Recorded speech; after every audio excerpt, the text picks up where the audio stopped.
amazing professor, Dimitrios Buhalis. I mean, he is a man of various talents, I guess, like all genius people, but he is one of the top renowned, internationally renowned professors in smart tourism, digital marketing, any of these different areas, really, experiential marketing. He publishes frequently is not the right word.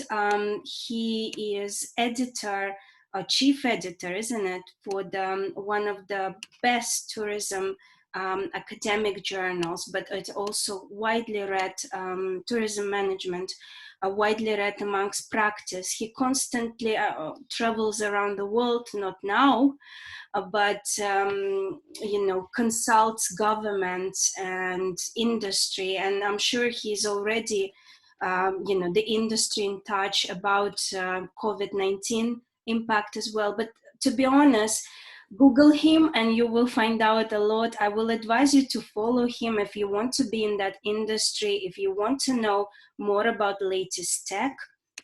So follow him on Twitter, follow him on Facebook. He's all over. I don't know if you have TikTok, Dimitrios. I have resisted. Okay. Although I've seen some of yours and I'm kind of very jealous, but I've resisted. We're gonna convince him to be on TikTok. So in terms of audience here, we have a mixed group of students across second year, final year, undergrad, and plus postgraduate students. And I guess the interest here, some students are perhaps doing dissertation in, tourism. Some students doing their second assignment as part of their unit, which is critical assessment of, challenges that are happening in digital marketing field. And one of the industries they probably picked up could be tourism. And in general, the people just want to hear, because, today I was reading in the news about 4 hours delays in the airports. So the tourism sector is just, there are so many changes we should expect. So it's very interesting to hear generally. And there are students also who are doing campaigns for star travel. So they need to create a digital marketing campaign, postgraduate students, for star travel in summer period. So of course, they would like to hear, what will be interesting trends and insights. So overall, the floor is yours. I will mute myself and will just admin and manage the Zoom environment. Thank you, Elvira. Thank you for the introduction. Nice to meet you all. For those of you that we haven't had the chance to meet yet, I hope that the environment is going to enable us to get back and to meet and have nice conversations. This is a really complicated area, and especially in this period, it has become even more complicated. And it's become much more complicated because tourism is one of these industries that has suffered most from COVID. So when I was thinking what I'm going to do with you, I was thinking, should I do my normal smart tourism lecture, or should I do something more complicated? And everybody I talk to, the only thing that they really want to talk is COVID. And so I decided to share with you what I've done beginning of the week with the United Nations World Tourism Organization, which is an intergovernmental organization. A lot of ministers were attending that, and I did a webinar for them to help them decide how they can go forward and how they can take advantage of the tools that we've got to deal with this situation. So I'll divert a little bit from what I want to do, and I'll give you a smart tourism lecture within the COVID environment, because the COVID environment, the context is going to be with us for the next 2 years at minimum. So I think you better be able to engage with that. So let's see if I can share that. Can you see that? Yeah? Okay, and then if I manage to do that, yay. we're there.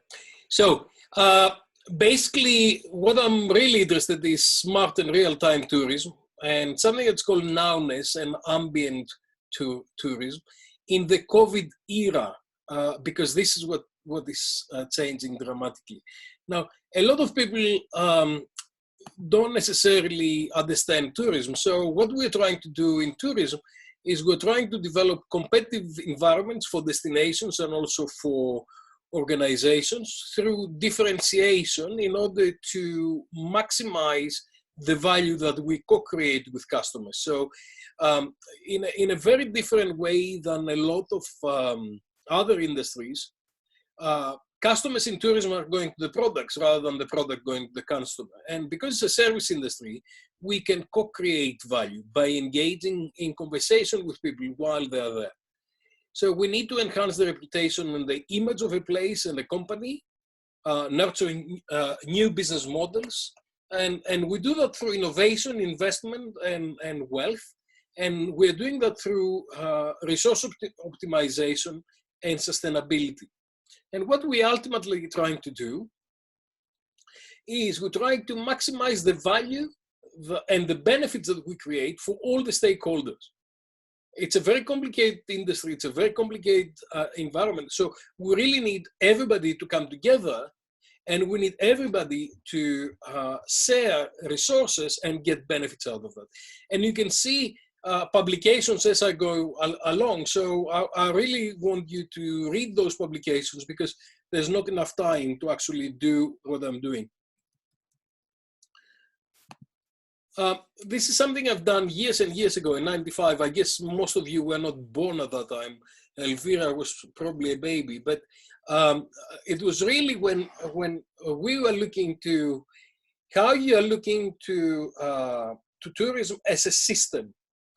And you look at this as a system because you've got input of various resources that are coming in, and then you've got outputs on the other side in terms of stakeholders.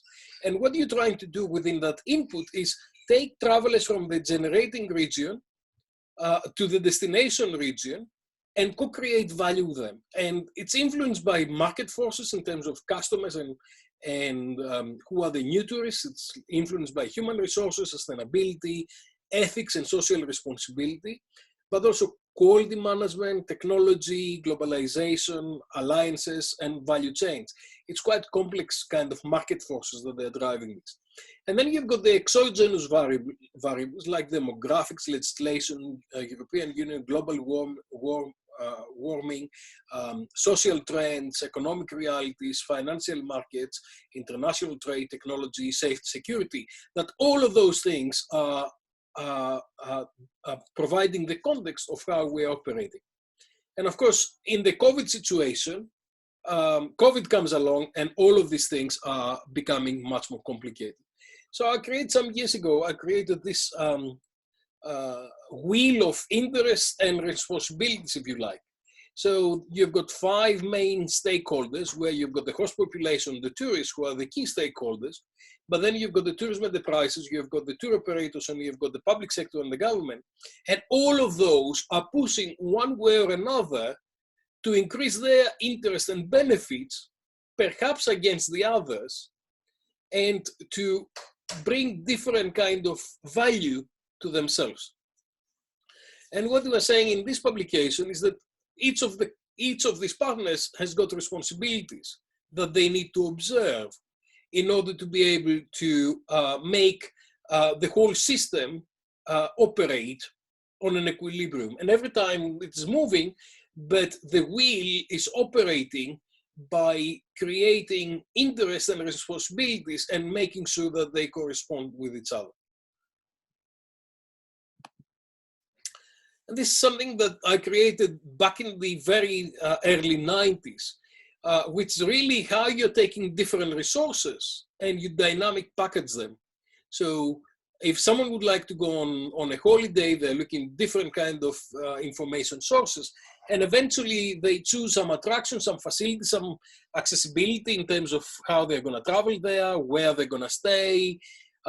They create a tourism product, or they buy an existing product from a tour operator, or they experiment on how they're going to do that. And by combining different things, effectively they dynamically packaging this, and then eventually they create a product, a solution that satisfies their need. So if you are to go to Mallorca, you'll probably find somehow to get, first of all, you'll probably find the flight, which is transportation. Then you'll find how to get from your home to that flight. Then you'll find accommodation in Mallorca. Then you'll find a range of restaurants, bars, entertainment, theaters, whatever you're going to do. And all of this, you either self-package or dynamically package, or you buy as a ready-made package by a tour operator. Now, dynamic packaging came with the internet and became quite popular in 2000, 2002, 2003. I was talking about that 10 years before in terms of how you dynamically package everything that you do using technology. So this gives you a little bit of background. And as a destination, what you're trying to do, you've got a life cycle. And as a destination, what you're trying to do is you're trying to go through introduction and growth and get to maturity and stay in maturity as long as you can, and make sure that you keep investing on your destination in order to take the benefit. So Bournemouth, for example, is in a mature towards saturation kind of level. And what we're trying to do is we're trying to keep it from declining. And we're always in Bournemouth trying to do something with supply to make it more exciting. So we got the air show, then we got a wheel show, then we had new hotels coming in, new restaurants, all of this to keep it going. So we can get the benefits as a destination, and each organization get the benefits from that. But what you need to understand is that tourism has got impacts, economic impacts, sociocultural impacts, and environmental impacts. And all of those things need management in order to be able to maintain the product and the delivery. And marketing is critical on that in terms of how we are approaching that. And digital marketing has become much more critical with that. If I don't drink water, I'll start coughing, like the coronavirus thing. So, what happened with COVID? COVID is a crisis unlike any other because it doesn't have we cannot predict when it's going to be over. It's a pandemic, so it will be effectively manageable once we have a vaccine. Until we have a vaccine, it's not manageable. And that crisis changes everything that we've been doing for a long time. So COVID comes along and you see all these horrible scenes around the world. This is from the 21st of April when I put this presentation together. At that time, we had 2.5 million cases. I think now we've got 3 million cases. And when you start looking to the statistics, you realize the incredible damage. Now we are counting 26,000 dead at that time, which is about 8 or 9 days ago. We're counting 16,000 deaths in the UK. And you can see where are the most where are most of the cases and where are most of the deaths. That is very problematic in tourism. So this time the bank holiday of Easter last year in Bournemouth, and this is this year in Bournemouth, the bank holiday in Easter. You can see the difference and you can see the damage. This is Bournemouth Airport, where a lot of the British Airways planes have been parked there because there's not enough space in Heathrow, and Heathrow is much more expensive. So if you go to Bournemouth Airport right now, it's full of British Airways planes parked there. And there's some good benefits because of that, because very few people are consuming oil and petrol. Petrol prices have gone very low.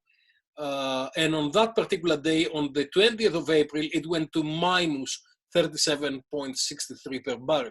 They were effectively paying you to buy petrol because they didn't have where to put it. And we keep seeing things like that, and we are facing all kind of impacts of that. Now, I'm not sure if you've done crisis management, but crisis management is a really complicated kind of process, and quite often we need to be prepared for this. And there are different stages. The pre-event, when you start looking to what can be, what potential disasters you can have and you prepare for it. The prodromal, where you know that the disaster is approaching because you've got indicators and you understand something is happening. It may be a tremble on a big earthquake, or you may have an earthquake and you know that the tsunami is coming as a result. Then you've got the emergency stage, where you face the effects of the disaster and you've got to do something about it. Then you've got the intermediate point after, where you have got to recover as much as you have. Then you've got the long-term recovery, and then you've got the resolution phase.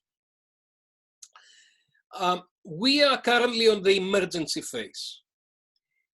The UK had major problems here. We didn't prepare. We knew that it was coming from China, then in Italy, in different kind of places, but the government had a policy of not preparing because they were looking to the strategy that if a lot of people get it, then we're going to be immune by it. And we're currently on the emergency situation. And we're probably going to be in the emergency situation until sometime end of June. And then we'll go to the immediate recovery and then long-term recovery. This is critical because depending on where you are in this process, you've got to have different processes that are happening as a result. And that is quite complicated. Now, when you have a crisis, it all depends on the speed of your reaction, on the context, and how you're getting the right context, and also how real time is your information and how you're getting your information in time and where your information is coming from. You'll see this paper that we've done about real-time co-creation and nowness, which is really about how we can bring value to people. But now in this situation, it's not about value, it's really about dealing with the emergency. I don't know if you know the RNLI and what they're doing in terms of launching their boats, but from this stage where they are parked to the stage that they are launching and the stage that they are going out, they've got a response time of about 3.5 minutes. This is telling you how fast you really need to operate in an emergency situation.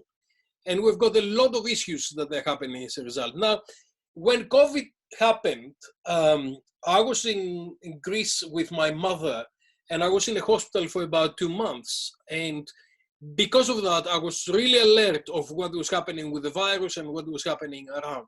And I started having a conversation with people, and especially through my blog, and I start calling Brace to prepare the global tourism industry, to prepare for what was happening as a result. And you could see things happening. Emirates reduced their flights dramatically, and they start saying, see you soon. And a lot of other players started having problems. These are the airlines that they have failed since the COVID. So Flybe was the first one. It had financial problems, but as soon as it couldn't get more people flying, it really collapsed. Then you've got Virgin Atlantic, you've got South African, and then Norwegian. The subsidiaries of Norwegian have collapsed as a result. I think in every kind of crisis, you've got 3 stages. You've got survival, acceptance, and growth. And it's really critical to understand how you can survive during the emergency situation, how you can accept the situation, and how you can start going and learning from that and moving on to the next stage. And I think a lot of people in the tourism industry are still on denial. And denial means that they don't really understand the what's happening, and they don't understand how to react with what's happening.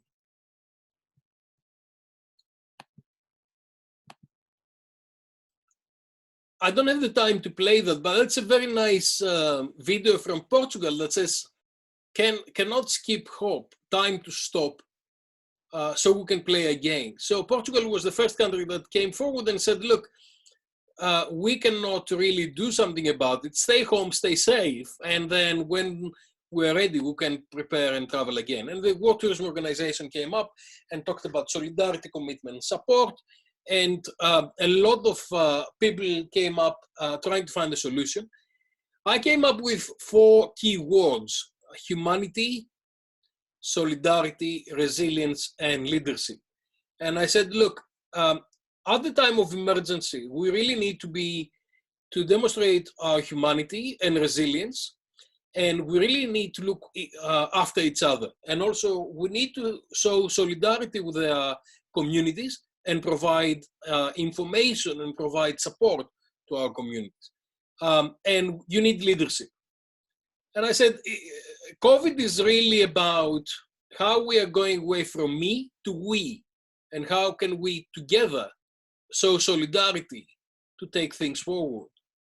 And COVID was really about looking after us, staff and employees and collaborators, and also partners, and to support key workers and communities in needs like the elderly, disabled, poor, marginalized, homeless, drug addicts, communities in need, and to provide things that we needed as a community. So first is give blood and save lives. This is my new mission, but also provide hotel accommodation, convention services, resources, cars, food and beverage, medicine and medical equipment to all of those people that they needed this, so they can help us survive in the future. And we create with a friend, we create this Facebook page, and I welcome you to join. This is 360 Tourism Solidarity. It's on Facebook. And we're trying to identify who are the key players who are providing services to community. And here there are a couple of examples. The Feed NHS website that has been very supportive to the NHS, providing meals for people who are working on the NHS. And my hero, who is Captain Tom, who at the time had 27 million pounds collected, and by now has got 30 million pounds collected for NHS. And there's a Greek small restaurant in Rhodes that's called the Tomarouli, which means the lettuce. It's a vegetarian restaurant. What they've done is they've realized that a lot of people were very, very desperate and very hungry, and they started cooking for their community about 200 meals per day, and they leave them outside and say, look, help yourself. And it was Greek Easter, so they do red eggs, and they invite everybody to help themselves and survive this difficult situation. Now, because that happened, then immediately other people found out, and they said, how can I help? And I said, can you bring us ingredients, please? Can you bring us some oil? Can you bring us some pasta? And we'll cook all that and we'll give that out. So immediately they created a community of people who are doing that. Leaders begin with a different question than others, replacing who can I blame with how am I responsible? And there are several people who are showing leadership out there. Arne Sorenson, the chief executive officer of Marriott, is one of those that came out with a very nice video to talk to his associates, the members of staff, explaining the situation, what Marriott Hotels is doing. And my real leader is Captain Sally, who managed to get this plane down in the Hatso River, I think it was 2003, if I remember well, where he lost both his engines, and he ended up landing, or in fact watering the plane on Hatso River. Captain Sully had 210 seconds to get the plane down. You can see the video here. I'm not going to play it because it takes quite a lot of time. But he managed to get the plane down with no engines and save 155 people. And I've been showing that around because it's a similar kind of situation. We've got a catastrophic failure in tourism right now, and we need leadership for people to understand what to do and take us to safety. We need to try to do the right thing every time, to perform at our best, because we never know which moment in our lives will be judged on. And the only certainty is uncertainty. Crisis is predictable, but the response is debatable. If you fail to prepare, prepare to fail. So this is basically the background to tourism that we're facing now. I've been a professional in tourism for 35 years. I've never, ever had to deal with anything like that. And this is where you need smart and agile systems to understand what's happening. Smartness takes advantage of interconnectivity and interoperability of integrated technologies to re-engineer processes and data in order to produce innovative services, products, and procedures towards maximizing value for all the stakeholders. Re-engineering is really about reshaping products, actions, processes, and services in real time and engaging with stakeholders simultaneously to optimize the collective performance and competitiveness of the whole system. And it's really about bringing all the stakeholders together to take advantage of an infrastructure and co-create value for everybody. It's really about networks in terms of interoperability and interconnectivity. And it's also about the Internet of Things and the Internet of Everything. These are providing the infrastructure where things are coming in and they are plugging and playing. So you've got sensors that they are picking information. You've got beacons where you can send information out. You've got big data and data analysis. You've got social media, Web2, and user-generated content. And you've got technological enablers that they are supporting co-creation of experience and bring together the whole industry.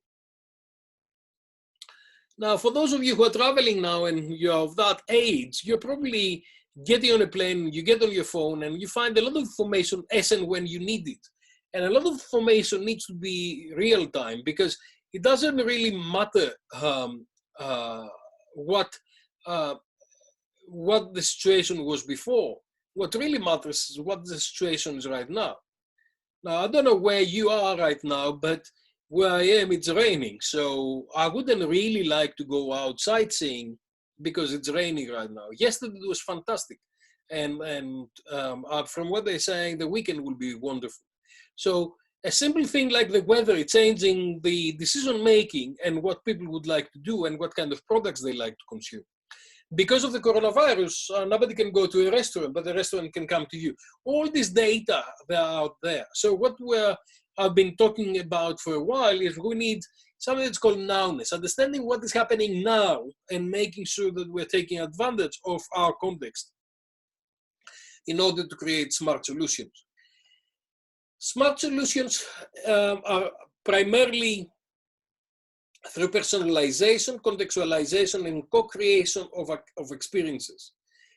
We really instantly need to create justification and gratification by sharing experience and by engaging people with different technologies to help them improve their own experience. Now, depending on the context, you have different needs and requirements.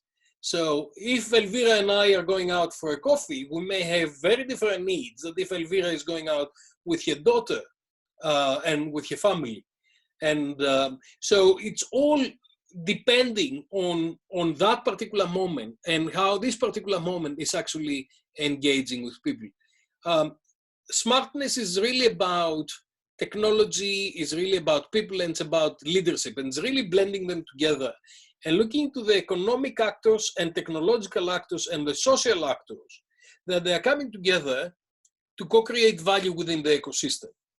Now, if I was to redraw this graph, and we are in the process of redrawing this graph currently, we will have medical actors coming in there and safety and security coming in there as factors on the ecosystem because of what's happening around us and how we operate. And then when you are looking into the smart innovation, we're having smart mobility, smart governance, smart economy, smart people, smart living, and smart environments, bringing a smart society together. And out of that, a subsystem of that, hello little one. And as a result, I was just talking about you, and in real time you appeared, amazing, wow. So you've got all these smart cities effectively that they are providing the infrastructure for the smart tourism destination, where you've got attractions, accessibility, amenities, available packages, activities, and ancillary services coming all together.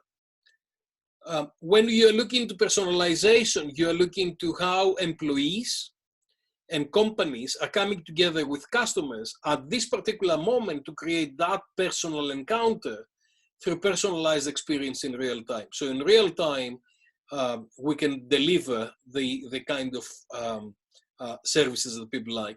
And this is happening before you travel, during the travel, and after the travel. And brings together the tourism consumers, that's the travelers, the tourism suppliers, and the tourism co-consumers, the other people who are at the destination, and the whole social network to co-create that particular moment. And this is something we've done with Barbara Neuhofer, who was part of her PhD, looking into how you can improve the travel experience based on technology. Now, smartness at the age of agility is basically taking advantage of rapid data collection and analysis. So we are collecting data from wherever the data is, maybe on social media, it may be from news, it may be from news alerts, maybe from information that is put together in different applications, wherever. We analyze, we data mine those data. So we're looking to what this data is about, what it means, what implications has it got. And in real time, we identify what is the best you can do in this particular moment and create instant response and instant decision support systems. Because you say, in this particular moment, the best thing that you can have is done.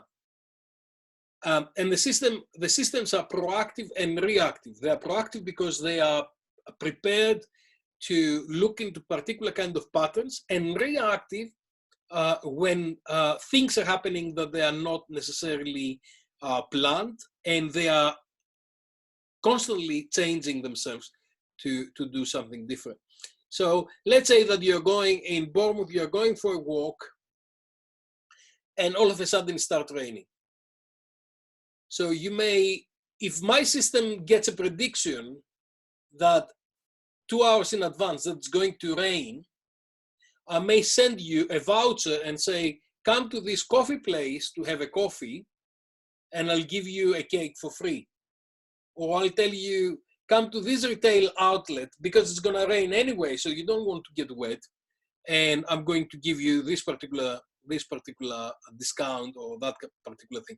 The more you have imported in the system and the more it understands your needs and requirements, the more the system will provide you specialized solutions. So if you've said, look, I'm gluten-free, I've got a gluten-free diet, then the offer that's going to give you will be for gluten-free food. If you've said I'm a vegetarian, the offer it will give you is a vegetarian or vegan kind of menu. So it's totally customizable to your needs, to your particular requirements in this particular context that's happening at this particular moment. And that's why it's very interesting to see how we can use these things during crisis situations where the normal markets do not really, the market conditions do not really appear. every crisis is bringing an opportunity, and you'll see smartness, agility, and competitiveness coming forward to co-create value for everybody. So the crisis after, the response after the crisis will be looking to the rough seas and see how good captain you are to navigate through these rough seas. Nobody owns tourism and living, and we should really think about what tourism can do to community rather than what community can do for tourism. So on the longer term, we really need to survive immediately and then mid and long term. And we need to re-engineer the whole offering and to bring the ecosystem back to work together in the future. What is really important is that resilience, accepting that the new reality will be different from the one we left behind. So what the new day of tourism is going to be will be significantly different from what we left behind us. So those of you who like to go to bars with 2,000 people are not probably going to be that for a few months or perhaps a year or so. So I'm spending awfully a lot of time with industry around the world explaining to them what is the new realities that are going to be. What kind of hygiene would they need to have? Would they need to have social distancing in terms of sitting areas? Would they need to have different cleaning procedures? And if you have got different distancing, and let's say that you have got 50 square meters space for a restaurant. And if you have 50 square meters, you have got space for 50 guests. You can offer dinner for 50 guests. And let's say that you've got 2 sittings, so you've got 100 guests every night. Now, if the government says you really need to have social distancing and you need to reduce the tables, you may have only 30 guests per night, which means that the economic model is going to change dramatically because you're not going to have 100 guests per night, which means that you may have to change your food, your production, the menu, how you're serving it, all of those things. And this is where smartness is coming into the game. The smartness comes to the game in terms of identifying the new normal and being alert of all the information that is coming forward to bring the new normal into the game. Smartness is really about looking at data and information in real time and engaging with all the stakeholders to see how you can operate in real time. Smartness is about understanding when the flights are going to be resumed. When are we going to have flights going again? And it's really about coordinating the land transportation, the flights, the airport, all the other services in order to be able to get together. And I think this is quite complicated and will see us in a different way. So this is a strategic response that I put that people need to really understand how they can engage in and what kind of parameters they need to have in order to provide a strategic response. But each of those things require data. So one of these things, I don't know if you see here that I'm moving my arrow. It's really about distribution and pricing. And I said to people in the industry, you need to understand your markets and you need to understand the geographical situation, prosperity, travel markets, travel patterns, and seasonality. For example, Greece has done a very good job with COVID and has got 140 people who have died as of today.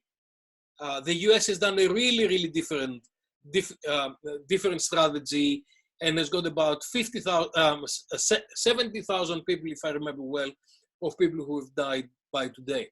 So people from Greece will be more able to travel, while people from the US, you wouldn't really want them to travel because they may affect you. There are more than 1 million cases in the US of people who are, so That's a simple example of how geography is affecting things.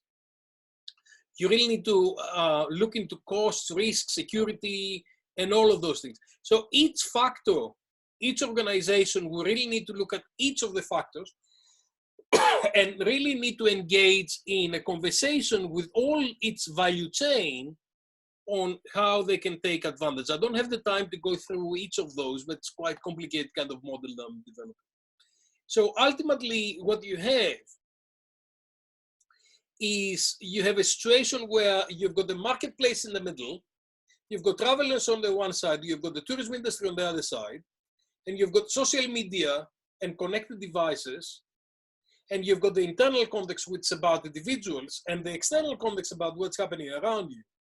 And what you're using technology is to understand what's happening around you, dynamically look at the data and dynamically decide what you would like to do and how you can adopt your offering, and dynamically re-engineer your offering and improve your offering to the marketplace. I think I'll stop here so we can actually get people to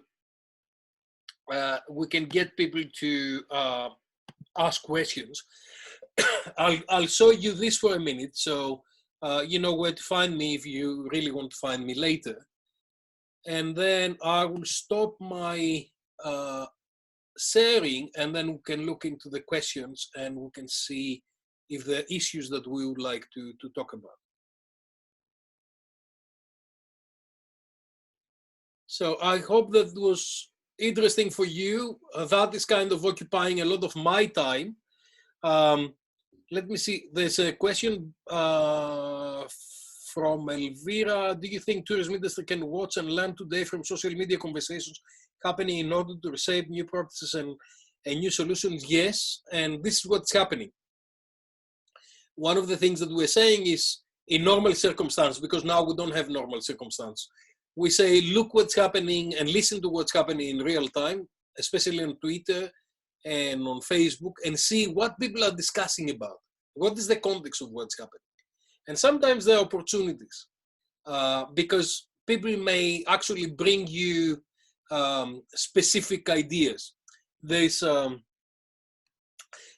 you can see on YouTube that's called Flight to Miami.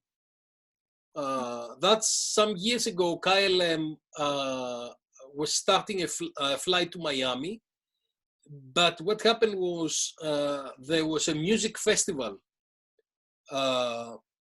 in Miami, and some of the DJs went to KLM and said, "Can we start flying a week before you start flying, because there's a big festival?" And they started this conversation on Twitter, and then KLM used social media to actually get a lot of people to go on the flights 1 week before they were supposed to fly. Have a look, and this is the biggest party that has happened on air. Flight to Miami, it's called, with KLM. It's quite fun to watch and see also what you can do with these things, because there's it's incredible what you can do. KLM has done a fantastic job with social media. You can see a lot of their innovations. Thank you, Elvira. That's the one. Guys, any questions, guys?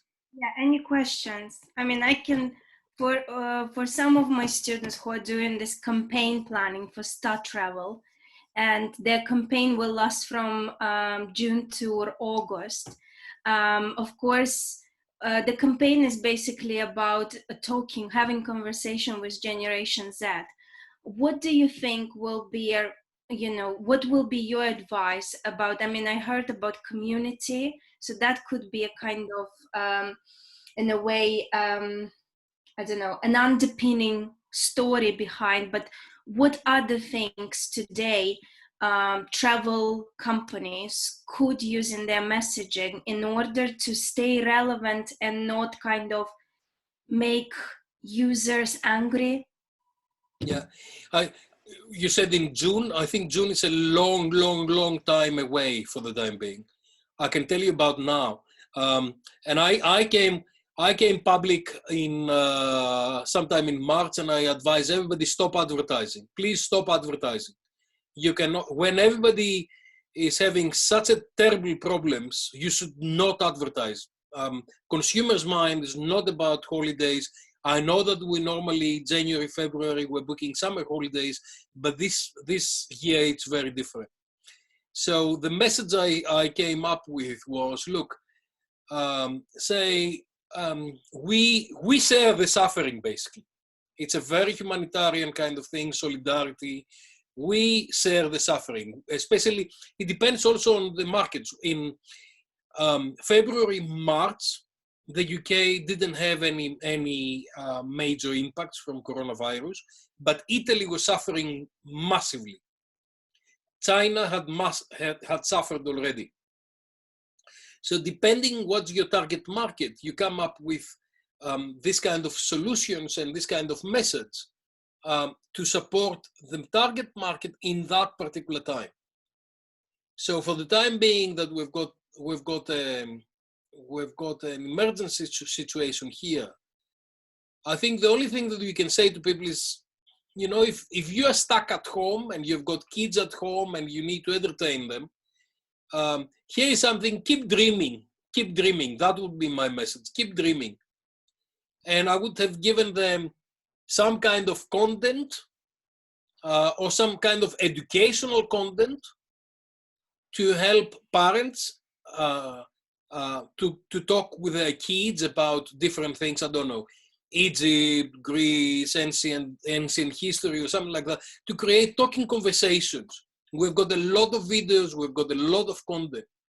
I would have not gone, I wouldn't have done the sales pitch. I wouldn't have tried to sell anything.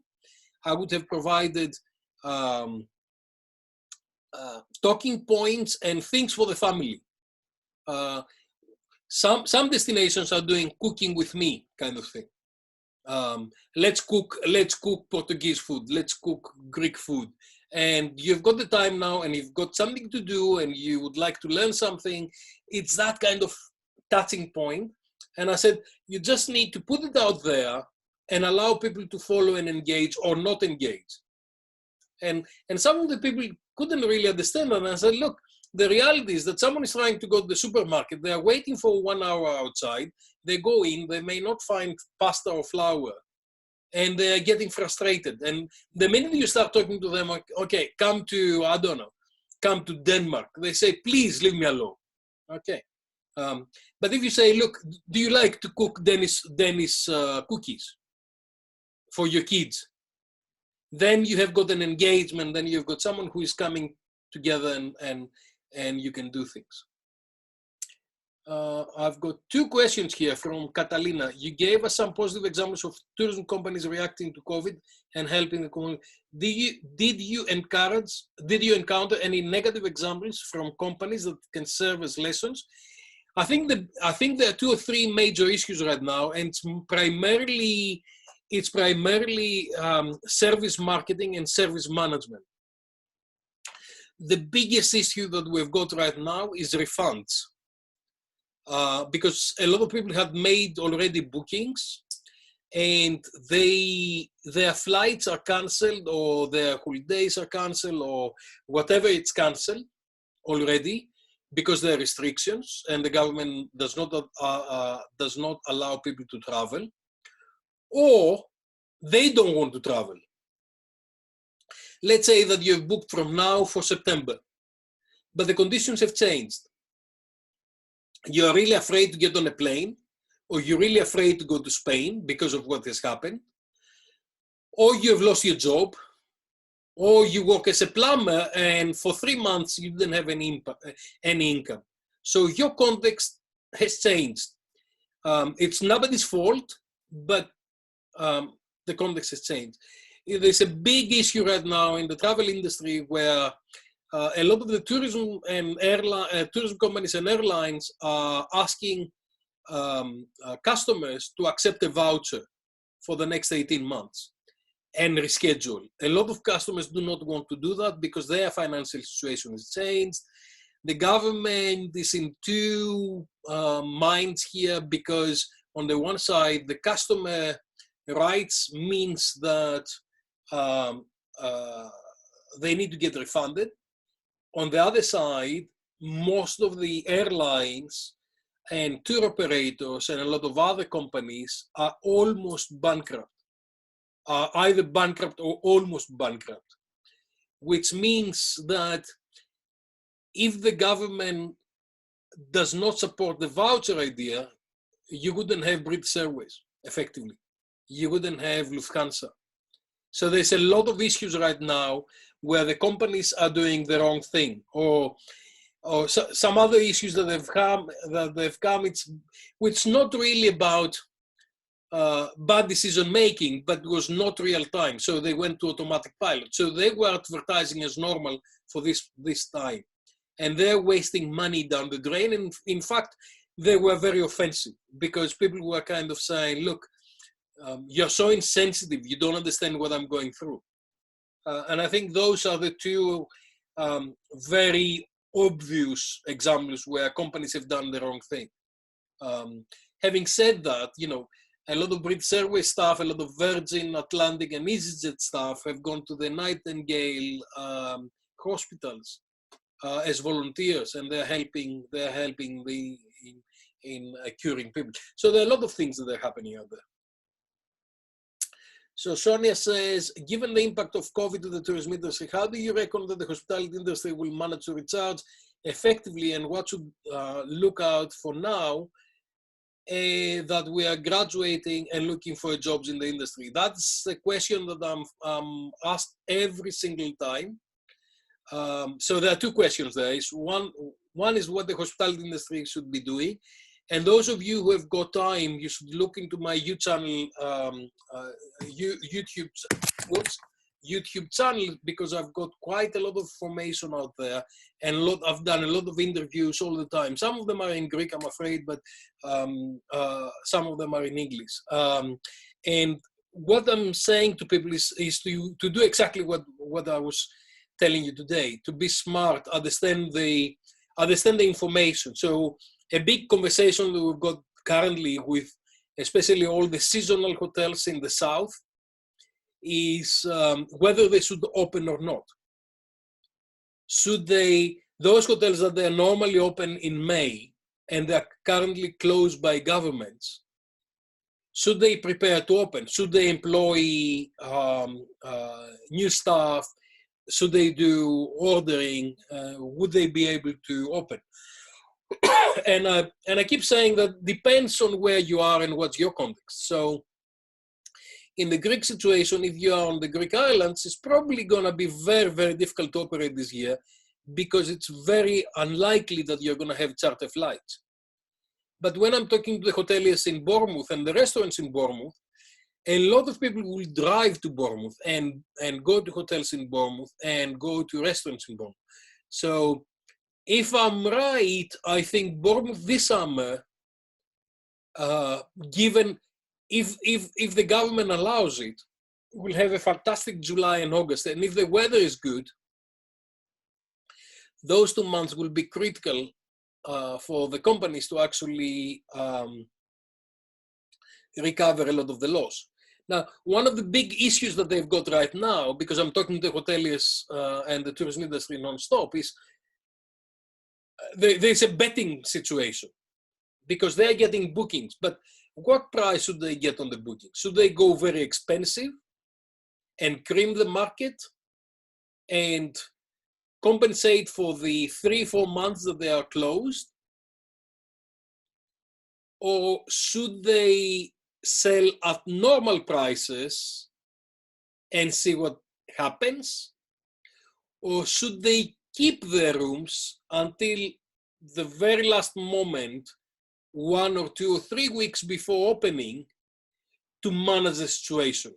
And these are different decisions for different operators. And I'm advising them depending on what they are. So for example, if you've got a very big hotel that has got, I don't know, 300 rooms, you may try to get the 100 rooms filled up You may have 100 rooms that you are yielding, so you go for a creaming pricing strategy, and you may have 100 rooms that you keep to play at the last minute. But if you've got 23 rooms, you may do it in a different way. So there are no simple solutions. Those of you who are graduating, it will be a difficult time for the next year or two. But I think you really need to be resilient and look for different things, because what's happening right now is that most of the tourism and hospitality companies are looking into what kind of protocols, hygiene and all the rest of it they need to have in order to be able to survive, and how can they redesign their product. So if you can convince them that you can help them on that, then you're winning, because they're going to give you a job, because you'll say, look, I've looked at the manuals, and there are manuals from Hong Kong, from different places. I've looked at the manuals, I know what you need, and I'm here to help you to do that. Then you're getting a job. If you're going like anybody else to get a job, there are a lot of people who have got a lot of experience, they've been in the industry for a long time, and they're really, really desperate. And they've got families, they've been for 20 years working in this business. So it'll be quite complicated this year, and the next year and a half. But out of every crisis, there's an opportunity. So there may be an opportunity to create, I don't know, the hygienic products, the products that they are, that, I don't know, plexiglass for reception, let's say. Because the reception now should have plexiglass, so you cannot really communicate. If you're coming close with the receptionist, you don't infect the receptionist. So there may be different things that, if you understand how our industry operates, tourism, hospitality, and restaurants, and all the rest of it, you go out and you find solutions. Yeah? I think we reached 3 o'clock somehow. Yeah, guys. So I will ask Dimitrios to share with me slides. And of course, please follow him on YouTube, social media across, and just ask questions there. You know, he's quite easy to, and very responsive, actually. So I would like to thank you, Dimitrios, for this, and thank you everyone who took part. So yeah, I mean, tough times. Jerry, oh look, they're all using reactions. Thank you, guys. Fantastic. Stay healthy. That's the important thing. Look after your communities. Go out and look at your community. See if there's any elderly people, and give blood as well. Make sure that you give blood. Yes, and you know, important thing, I think there are some opportunities. So guys, maybe if you are creating this new product, remember Dimitrios, okay, to quote him. And also there was some positive things for Bournemouth. Oh my God, it will be amazing if everyone will start coming. I just miss people. Anyway. Something that's happening in the background. There are 200 restaurants. They've come together on a community, and now I'm part of this community, helping them to reignite. And Baja, so the communities and the networks were now coming together, because we need to stick together. We need to learn from each other, and we need to learn from best practice, and stick together to improve. We don't have any other chance. Yeah, I think that's good. So stick with me, guys. If you have questions about your assessments, just drop me email. I will, I guess, close so Dimitrios can have a rest, but I will continue my class with my digital marketing level 6 students at 3 o'clock. So see you in the last seminar for today. Bye, everyone. Thank you. Bye-bye. Take care. Bye.